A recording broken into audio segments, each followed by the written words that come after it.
Hello everyone, welcome back to my channel. Francesca again, back with another video. I'm going to try something a little new. It's going to be my conversations with ChatGPT because yes, I'm a nerd like that and I find it very interesting because ChatGPT pulls all the information. And no, it is not always correct, but usually more often than not is quite accurate. And I decided to ask it a question and I wanted to share the answer with everyone because I thought it was good information to have.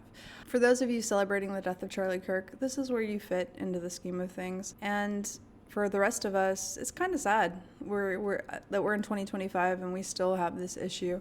So I asked ChatGPT, I said, Charlie Kirk may have had some controversial views, but never committed any crimes and would debate respectfully with people. He loved his wife and his children, which is rare nowadays. People are celebrating his death. What does this say about humanity and how far we have come as a species? And this is what ChatGPT had to say.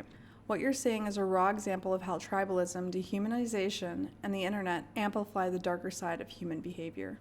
A few points to unpack. Celebrating death equals moral regression. However much one may disagree with a person's politics or worldview, celebrating their death reveals a lack of empathy and respect for human life. It's closer to vengeance than justice.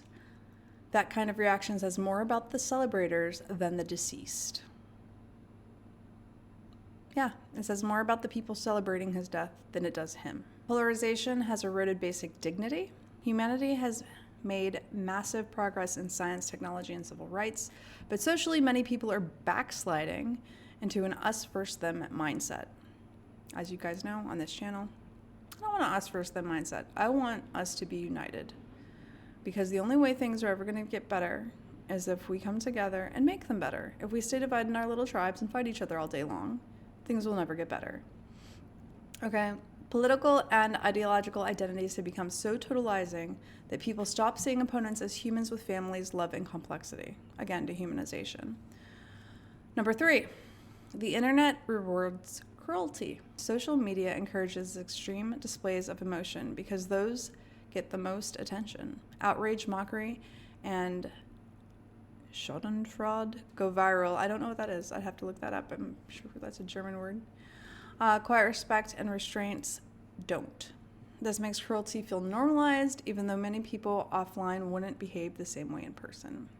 What it really says about humanity, number 4. We're capable of extraordinary compassion and also of astonishing pettiness and hatred. The fact that people can reduce someone's life to their worst sound bites and ignore their humanity shows how far we still have to go in moral development. In short, technically advanced, morally fractured. If we measured how far we've come by how we've treated ideological opponents, especially in death, we're still primitive in many ways. So that's what ChatGPT had to say about people celebrating the death of someone. This is really sad to me. I would really like to see humanity reach a place where we can at least honor those in death. Let's get it together as humans, all right? We can do better than this.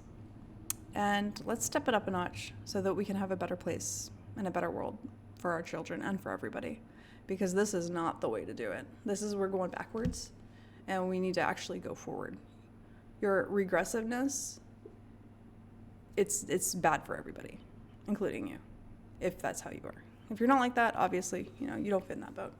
But that's all I really wanted to say. I'm going to put this out there.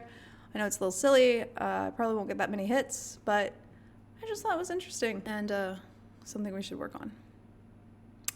I hope everyone has a wonderful day, and peace out.